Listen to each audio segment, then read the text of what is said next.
Hello?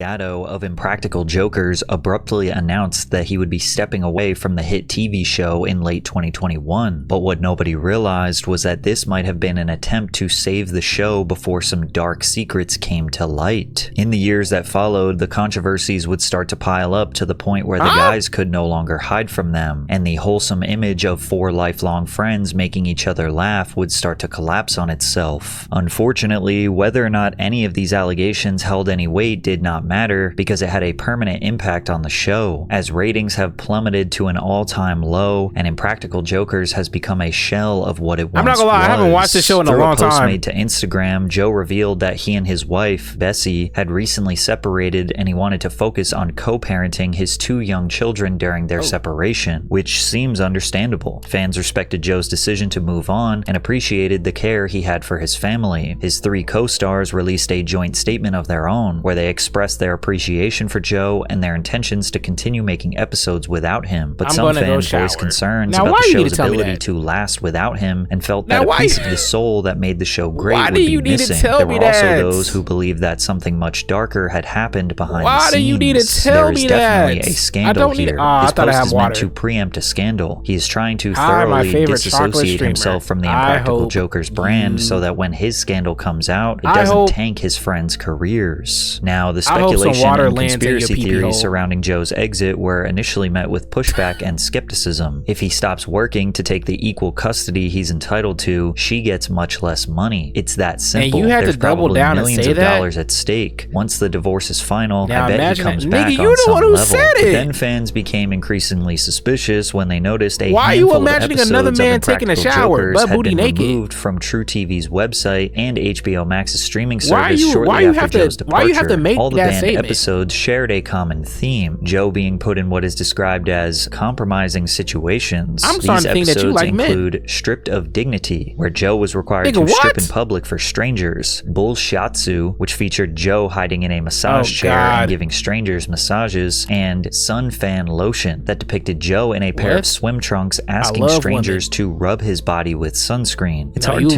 truly understand what they were protecting here, you know what I mean? because most of these skits were standard Impractical Jokers material. The formula of the show was simple. Four lifelong friends compete with each other to perform embarrassing, shocking, or just silly pranks on strangers. You ain't gotta hold yourself. You ain't gotta limit yourself, brother. It's alright, man. It's 2025. Slowly raise the glass up higher and higher as you talk to them. Even the simplest of jokes turned into hilarious moments. Not only were the situations ridiculous, but each guy had to come up with their own improv strategy to complete the prank. I used to love the show. Unsuspecting strangers' reactions to their behavior was the cherry on top. The show was a smash hit right out of the gate, racking up 60 million views through its first season. But its success was seemingly everlasting. It almost had this like Rob Dyrdek ridiculousness effect. Like it just seemed to be on all the time. No matter when you turned on the TV, there was an episode of Impractical Jokers playing. The show developed a die-hard audience that always waited in anticipation for the next episode, and viewers... Wait, so you telling me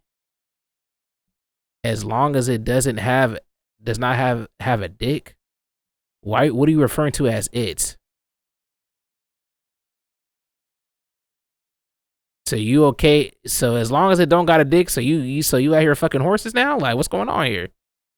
Which is nothing wrong. In love with the Jokers, not just as entertainers, but as people. One of my personal favorites was when they had to take food off of other people's plates at an all-you-can-eat buffet. You know what I'm saying? Oh my god, delicious! What the fuck?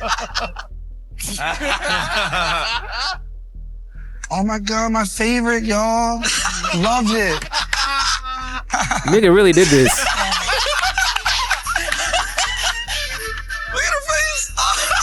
Stay with me now. Prioritizing genuine reactions and their real personalities was key to their image, branding, and marketing. You said it, so that can apply to anything. You never said a human. You just said it.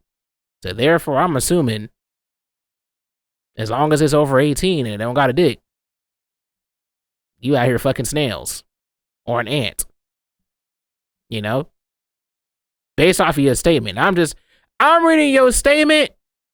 And that's what I'm saying. So, you know, it be like that. And hey, there's nothing, like I said, there's nothing wrong, brother. There's nothing wrong with it, brother. If that's what you like, that's what you like. Series tagline being actual friends, actual dares, actually funny. Hey, Oh, cool.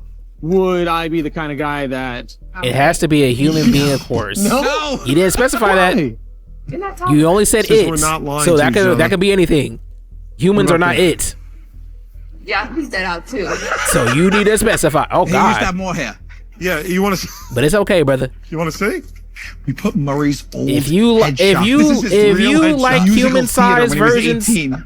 of He used to have a lot more hair. of cheese You're killing See? that's over 18 years old, by all means, hey, you got it, bruh. Do you like regional theater? Are you a fan of regional?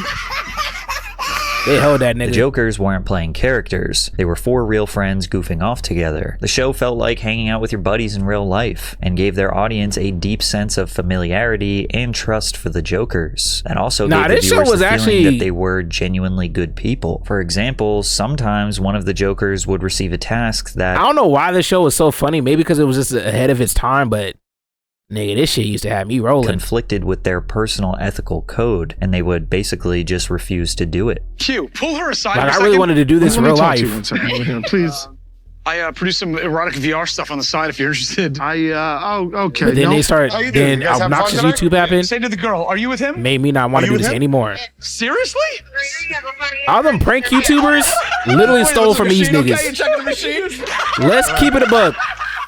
This showed that they All weren't those just prank four YouTubers degenerate stole guys all that shit running from them. around harassing people on the street, but rather they were well-intentioned comedians having fun without being rude or mean to the people they interacted with. Fans didn't just love the show, they loved the people who made it special, What's both that for one their nigga name? humor and their personal That Jack character, nigga? which is why fans were confused when they found never out be. about the infamous band episode called The Dream Crusher. Band Joe's episode? task was to find a hired actor planted in the mall by other Jokers and select them by giving them a kiss. If he correctly guessed who it was and kissed the right person, he won the challenge. Joe at first seems Oh. excited at the idea of kissing the female actor that was planted in the mall, who Wait, he I think I describes remember as seeing hot this.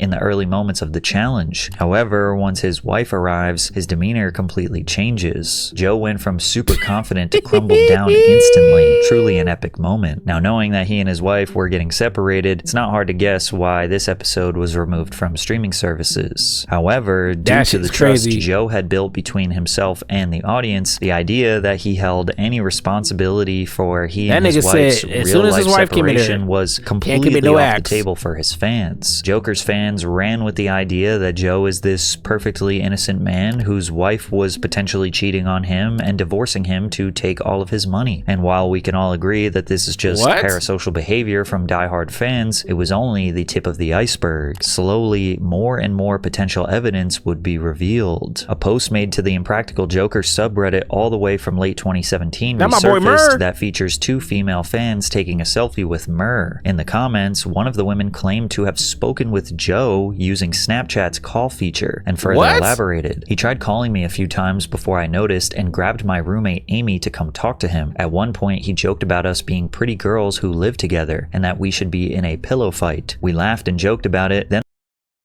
Nigga, what? the conversation continued in another direction until I called my roommate out for filming me talking with him and he said, "Amy's filming? I'm out," and dropped the call. Then I shot him a message apologizing and he was really nice about it and said, "Silly Amy," and then asked if we wanted to come to his Silly hotel Amy room is for crazy. a pillow fight. We didn't want to go to his room, but we also didn't want to stop talking to him, so we danced around the subject a bit, joked about inviting Q or maybe Larry if we could find him. He didn't respond to the Larry joke, so we said goodnight and he said goodnight back, and that was it. All in all, he was really nice and fun to talk to. Just wanted a couple girls to pillow fight in his room, which, you know, who doesn't? Fans were quick Right. to point out that Joe was married, and the idea of inviting two young women to have a pillow fight in his hotel room was deeply inappropriate. But I mean, ain't nothing wrong with having a pillow fight, though. You know what I'm saying? Like, it's just two people fighting with pillows.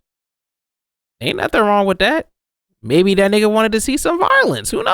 But keep this story in the back of your mind moving forward, because it won't Ain't be the nothing wrong last with no time pillow we hear fighting. about Joe using Snapchat and inviting girls Using over to Snapchat his hotel room. An is alleged crazy. friend of former True TV producer also offered their perspective into Joe Gatto's private habits. All I know is there was a boxing fight years back. Joe was there along with other True TV personnel. He was outwardly attempting to hit on various women in a non-joking manner while his wife was home pregnant with their first kid. For my friend, a young young guy recently hired, it was a don't meet your heroes moment, as other staffers were like, he does this all the time. Joe doesn't drink, so he uses this to his advantage with women. Now obviously this could be just a totally uncredible source that's just making some stuff up. But with a handful of deleted episodes and stories like these becoming more notable than ever, things weren't exactly looking good for Joe. But with nothing truly concrete and the trust that Joe had established between himself and the audience, nothing more would come of these rumors for now.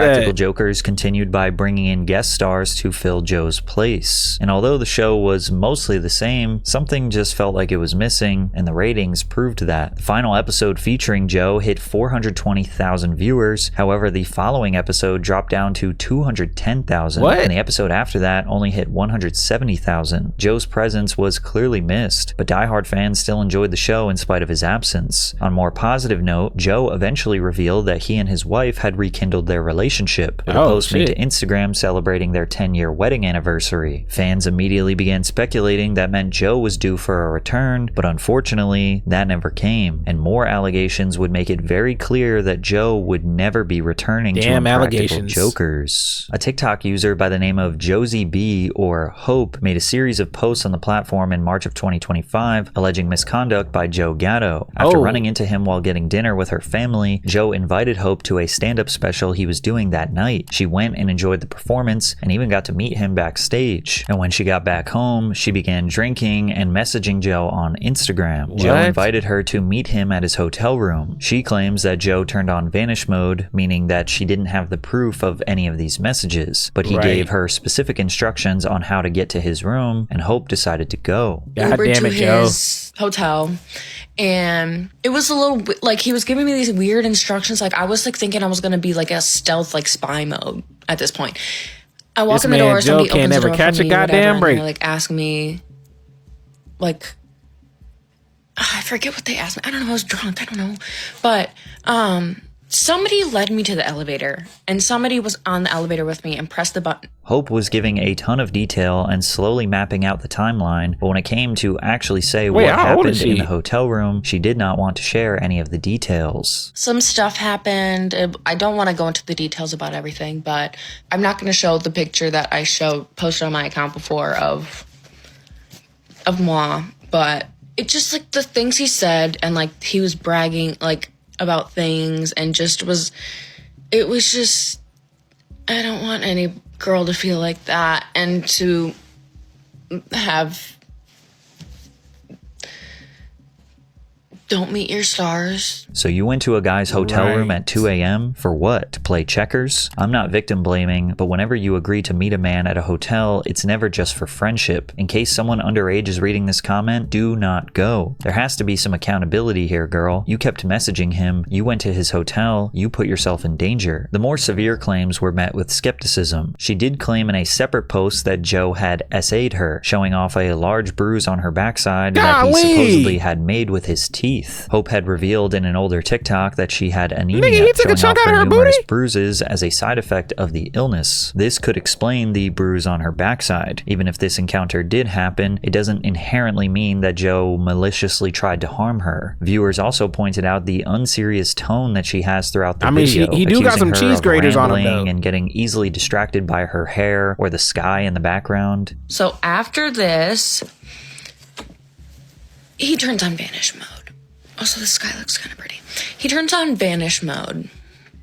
The fuck that got to do with anything? And I was drunk and crazy roommate, so. Of course, while none of these factors necessarily disqualify her claims, there seems to be a lack of concrete evidence. Sure, she was at the hotel that she willingly admits that she went to on her own volition. She said over and over again that she was drunk, but didn't necessarily say what actually happened, and is kind of accusing him of a crime. But regardless of what we think, Joe would actually respond to these allegations stating, "I have used poor judgment, and as a result, I have violated the trust of the people I love most. But anyone who knows me at all knows full well that I wouldn't assault anyone. Working on myself is an ongoing process, and I am now going to take some time away from the public eye to focus my energies where I need to. Despite being vague, Joe's statement tells a lot through subtle context. He doesn't directly deny the encounter between himself and Hope, but does refute the claims that it was non-consensual. Before this statement, it was all just rumors that Joe was like this guy who would frequently hit on girls that went to his show and try to get them to meet up with him at his hotel room, but now he seems to be confirming that there was a little bit of truth there. And because of his response, it essentially opened the door wide open for others to speak about their encounters with Joe, and additional allegations were given in the following days. Two girls by the name of Brianna and Grace shared a similar story about Joe. After seeing him at a show and tagging him on Instagram, Joe began messaging them. What the fuck is this OVO?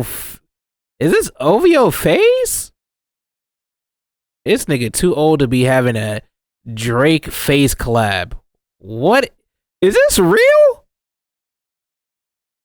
Did Drake collab with FaZe? When was this? Nah, this gotta be a fake shirt, bro. There's no way this shit don't even make any goddamn sense.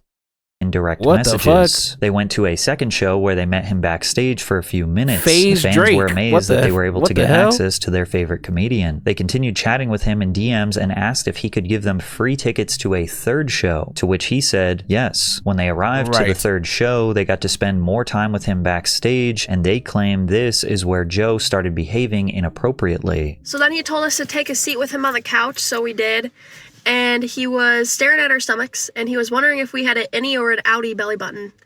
And he told us to lift up our shirts, so we did. I mean, it was kind of, we couldn't not, you know. So we did, and then he asked to touch them. And what? That's when it started getting weird. He was stroking our bellies. What? And that sounds so weird, but I swear to God, that's what he was doing. He was literally touching our belly buttons. And he kissed her on the cheek before we left. He kissed me on the cheek, and he gave us a $100 bill. Oh my God, yeah, I have a picture of it. But basically, okay, this is what I was wearing. You see it, like the red jacket with Why like that is he yellow stroking y'all belly? How do you stroke a nigga belly? And this is the $100 bill he gave us. You can see I'm wearing the same red jacket with the same wristband. It's like over there in the corner. But yeah, this is a $100 bill he gave us. He whipped it out and he said, for driving so far, for like seeing me. So afterwards, he felt bad because we had to drive so far to get back. And he ended up buying us a hotel, like a $200 hotel. Basically, like, this is all we really have about the hotel because, like, we didn't get pictures of it. Yeah, he definitely felt bad. We were so, like, definitely looked like he felt bad here, huh? Excited about it because, like, obviously he's a celebrity and he was, like, spending money on us and we were like, oh my God, what the heck. But he was still kind of, like, weird in the moment, so we were like, you know. But yeah, this is me saying, like, gonna buy us one in the same hotel as you. And then he put it in vanish mode, like he did with, but he put it in vanish mode and he was saying stuff and then he said, he was like saying like it's too risky for me to do that. The girls then alleged that Joe purchased a hotel room for them across the street from the hotel he was staying at, to the point where they were even able to wave at each other through the windows. They claim he would strategically turn on vanish mode whenever he said something extremely inappropriate, but they allege that he was asking for explicit pictures and for them to come over to his hotel room at night. So we're at the hotel at this time, Joe! And he's still texting us. What the freak? He's asking us for videos of us kissing, making out. This nigga freaked out. He was literally basically begging us to come over to his hotel, saying that he'll sneak us around the back so none of his, people on set would see. And that boy freaked out. He was really just trying everything with the charger, with, just asking us in general. That boy freaked out, man. We were like, yeah, no, we're not doing that because, we're not like, obviously we're not going to go over there to a 50-year-old like hotel room like in the middle of the night, We knew what he wanted. Yeah, obviously that's what he wanted. He was asking us for nudes. He wanted us, and we decided not to go over there. Obviously, because we were like, this is crazy. Like, he literally has a wife and kids. What makes this situation complicated is that both Brianna and Grace seemed to understand, at least on some level, that what was happening wasn't right. They knew the dynamic was inappropriate. An adult man, famous and married at the time, blurring boundaries with young fans. But knowing something is wrong and acting on that knowledge are two very different things. They were young, impressionable, and caught in the thrill of being noticed by someone they admired. For them, this wasn't just a weird 50-something-year-old. It was Joe Gatto from Impractical Jokers, someone they'd watched man was trying to get him to do something strange for some change, bro. They also wanted to remind everyone that they weren't accusing him of a crime. This is not a video about him assaulting us in any way, shape, or form. Nothing physical happened. It was Nothing at all. Nothing. He's not a great man, and what we should be focused on is not teenage girls going to his hotel. What we should be focused on is a 50-year-old man inviting teenage girls to hotels. Married. That's the problem. Married with kids. Yeah. This is the problem, guys. A former employee of Joe Gatto spoke with People magazine, alleging to have met Joe at only 15 years old. Once she turned 18, she says he became more flirtatious and possessive, allegedly groping her in an elevator and inviting her to his hotel room to cuddle. But sometimes Joe didn't even wait for them to turn 18. Another young woman released a TikTok of her own, claiming to have been only 15 years old when Joe solicited nude pictures from her on Snapchat. What? Hello. My name is Mandy, and when I was 15 years old, Joe Gatto from the Impractical Jokers. Nigga, does she got contacts in? On the surface, it may seem like all these allegations are baseless due to a lack of evidence. Then again, all these stories show a consistent pattern of behavior. The use of applications like Snapchat and Instagram to send non-permanent messages to teenage girls, all of them being explicit in nature, and almost all of them end with an invitation to a hotel room. Joe's initial response was outdated at this point, and he quickly canceled his upcoming tour dates and issued a new statement. Having taken some time to reflect, I've decided to voluntarily enter an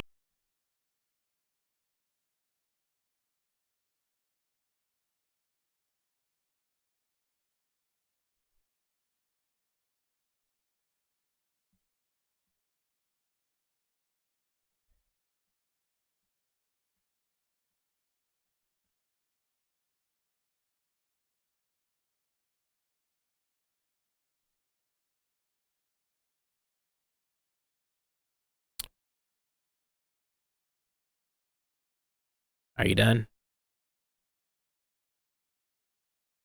Going to shower now.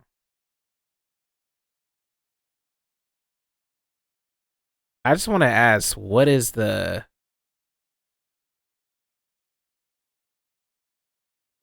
purpose of, you know what, whatever. I don't care.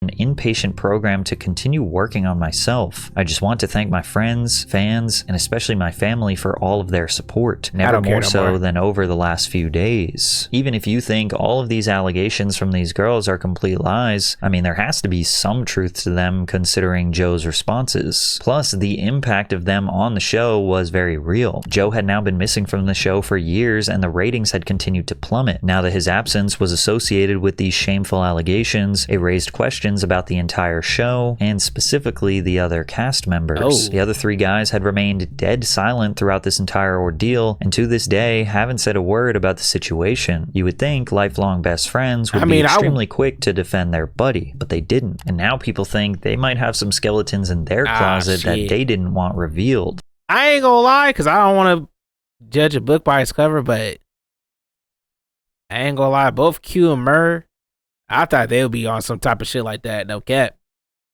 Joe, unironically, probably was the last nigga, but I don't know. Maybe you don't judge a book by its cover, I guess. Specifically Murr, who had two women came out with allegations of their own against him. The first came from a fan who claimed to be underage when they met and seemingly had a relationship over the span of 2 years when she was 16 to 18. She provided texts of her and Murr going back and forth where he admits to being drunk and inviting her to come over. She also provided multiple pictures of them together, as well as pictures taken in a photo booth of them I spoke too soon. Kissing, but she also said, please note I acted like I was older than I was at first, but he saw my ID the first time we met and continued, it was just an unspoken fact. I take full responsibility for that, I was young and stupid. These allegations made this joke age like milk. What I'm going to do today is teach you some tips and tricks on how to optimize your computer to the best of its ability. Let's check out my trash bin. Down here is your recycle bin. This is where you throw things away. Let's take a look at my recycle bin. Throw out what you do not need. For example, barely legal.gif. So, right. Hey, yeah. That is woo, that's yeah. I didn't need it anymore. I threw it away. The second allegation came from a TikTok user named Fall1995. The account shows a mountain of different screenshots and text conversations from when she was 16 and Murr was 35. When asked if he would consider dating her when she turns 18, Murr responds with, "Once you turn 18, email me the same question and I'll be happy to answer." When she I guess I was right. God damn it, Murr. Posted about this publicly, he said, "Please don't put what I told you about turning 18 on a public message board on a Facebook fan page, okay? I don't like my private messages shared with fans. I'd love if you could please delete all Fucking Murr, bro. Fuck. all those posts." The two also discussed meeting in person, with Murr saying they could meet only if she never tells anyone. He would compliment the girl and often tell her that he loves her. However, despite what looks like this enormous expose, all she ultimately wanted to say was that her conversations with him were strange and inappropriate, but not that he had committed any crime. Also, for clarity, this is the exact video that this user uploaded to TikTok. I did not black out her face, nor did I alter her voice. She did that. So if you guys have noticed, I went on private mode for a little bit, not because I'm guilty of lying or because I'm suspicious, but because people are trying to dox me. People are sending me death threats. People are sending threats about calling the SWAT team on me over Murr. Of all people. You guys are trying to bat for this guy so hard. It's just crazy to me. I don't know. It's so strange. I've made it so clear. I'm not accusing him of anything. I'm not saying that he committed a crime. All I'm saying...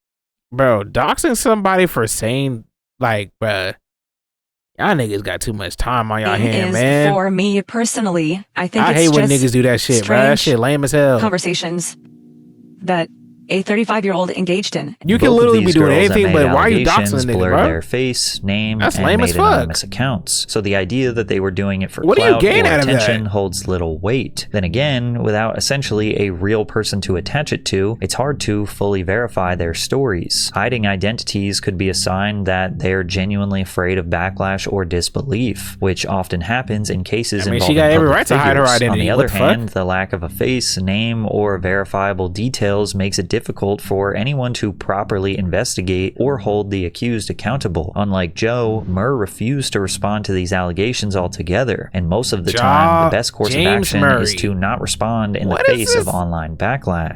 Considering the nature of Joe's multiple responses, I mean, it's safe to assume that there was some truth there, but because Murr has said absolutely nothing, gives him the benefit of the doubt. And these days, Joe is still very vocal in expressing how much he misses his old life. Hey friends, I know it's been a minute since I've been on here, so I just wanted to say hello. Over the past 5 months, I needed to step away to take care of myself, deal with the enormity of life, and just really focus on what's important, which is my family, my wife and kids. All's good there, thank goodness. But I also just miss you guys. I miss this part of my life, which is entertaining. I've been doing it for multiple decades at this point, and it's just a huge part of me, and I'm looking forward to hopefully getting back to that soon. But I also want to say thanks so much for the love and support and patience during this time as I work on what I need to, and I hope you're all well. And I don't know about that one, Joe. All of these allegations have left the reputation of Impractical Jokers in a really strange and uncomfortable limbo. There are definitely a bunch of fans who simply do not care. Some fans are disappointed and believe the show isn't the same without Joe. Some said he was their least favorite Joker and they don't care that he's gone. Some can't be bothered with the idea that he might be begging for sympathy, and some believe there isn't enough backlash or outrage for Murr's allegations. It's safe to assume that these allegations could be a big reason why the show is not nearly as big as it once was, or you could just chalk it up to the show is really old and it could just be viewer fatigue, because there are still a ton of fans that will continue to support the guys for the foreseeable future. No disrespect, because I fuck with these niggas. I used to watch the show heavy, but I'm gonna be honest, y'all past y'all time, bro. Y'all gotta do some different shit, bro. Y'all gotta do some different shit, especially niggas on YouTube doing the exact same things. Yeah, bro, you might have to do some different shit, bro. They were the pioneers, don't get it twisted, but time to move on, gang. Gotta do some other shit, bruh.